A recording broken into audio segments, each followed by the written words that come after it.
Você já parou pra pensar por que o jogo mais vendido da história, o Minecraft, foi feito em Java? É sim, você ouviu certo. Enquanto a maioria dos grandes jogos apostava em C# ou C++, linguagens que eram famosas por serem rápidas e por dominarem o mercado de games, o Java surgiu com uma escolha diferente, digamos que ousada. E hoje eu vou te contar por que o Notch, esse carinha que tá aparecendo na tela, escolheu Java e como essa escolha moldou o futuro do game, os pontos positivos, negativos e até que ponto isso influenciou o sucesso absurdo do Minecraft. Então já deixa o like, se inscreve e assiste até o final para apoiar o nosso conteúdo. O contexto e inspirações. Em 2009, os jogos indie ainda estavam crescendo bem devagar. Não existia Steam e muito menos a Unity Engine tão democratizada como hoje. O normal era jogo grande feito por estúdios enormes, com equipes multidisciplinares, engines próprios e muito dinheiro envolvido. E foi basicamente aí que apareceu Marcus Persson, ou melhor, o Notch, um programador sueco apaixonado por games desde a infância. Antes de Minecraft, ele trabalhava na Jawbone. Era um emprego estável, digamos assim, mas o que ele gostava de verdade era experimentar mecânicas de jogos nas horas vagas. O Notch já tinha feito alguns projetos menores e protótipos, muitos usando Java, justamente porque era a linguagem que ele dominava no dia a dia. Foi nessa época que ele se inspirou em alguns jogos, como por exemplo o Dwarf Fortress, pela complexidade de mundos gerados, o Infiniminer, um jogo pouco conhecido, mas que já usava blocos para mineração e construção, e claro, o bom e velho Lego, que ele sempre citava como inspiração na simplicidade de montar as coisas. O Notch queria criar um jogo que unisse essas ideias, liberdade total, exploração, criatividade e, melhor ainda, simplicidade de mecânica. Só que no meio disso tudo tinha um problema. Ele precisava de uma linguagem de programação que deixasse ele testar rápido,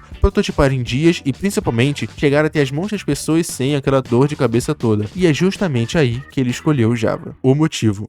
Bem, agora que eu contextualizei no capítulo anterior como o Notch teve a ideia e qual era a proposta do Minecraft, a gente já pode continuar e agora entrando na programação. Mas por que o Java? Bom, o primeiro motivo era porque ele rodava em qualquer computador com a JVM instalada, o que significava que qualquer pessoa que baixasse podia jogar, sem ter aquela preocupação toda com o sistema operacional, porque já existiam também bibliotecas como a LWJGL, que facilitava usar gráficos 3D e som sem precisar escrever tudo do zero, e também porque era a linguagem que ele já dominava, então não tinha aquela curva de aprendizado toda. Eu tenho que admitir que só esse anule todos os outros que eu falei. Mas continuando, o Notch basicamente juntou tudo isso e em maio de 2009 lançou a primeira versão pública do Minecraft, ainda em estado experimental. O jogo era bem simples, mas já carregava a essência de hoje em dia: blocos, mineração, construção em um mundo quase infinito. E sabe o que é mais curioso no meio disso tudo? Se ele tivesse escolhido C++ ou qualquer outra linguagem mais hardcore, digamos assim, talvez nunca tivesse conseguido lançar o protótipo tão rápido e sozinho. Então a decisão de usar Java foi, no fundo, uma escolha estratégica, até porque ele sacrificou a performance, mas ele ganhou velocidade de criação e distribuição. A escolha certa.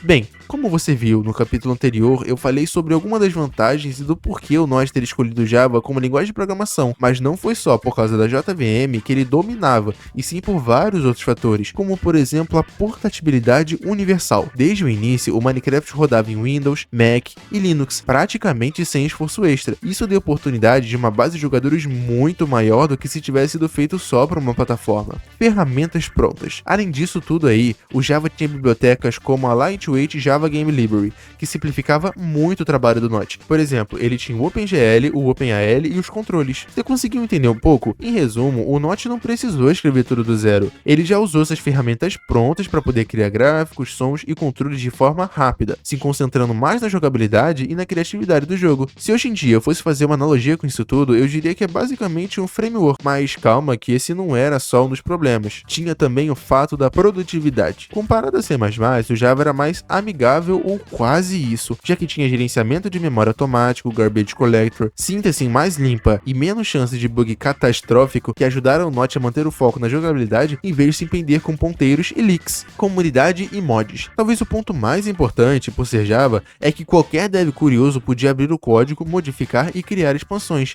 e foi assim que surgiram servidores gigantes, mods de aventura, mods de tecnologia e até sistemas inteiros dentro do Minecraft. Inclusive, um dos exemplos mais famosos que você talvez conheça é o Hypixel, onde tem basicamente quase tudo customizado com plugins e mods. O grande problema.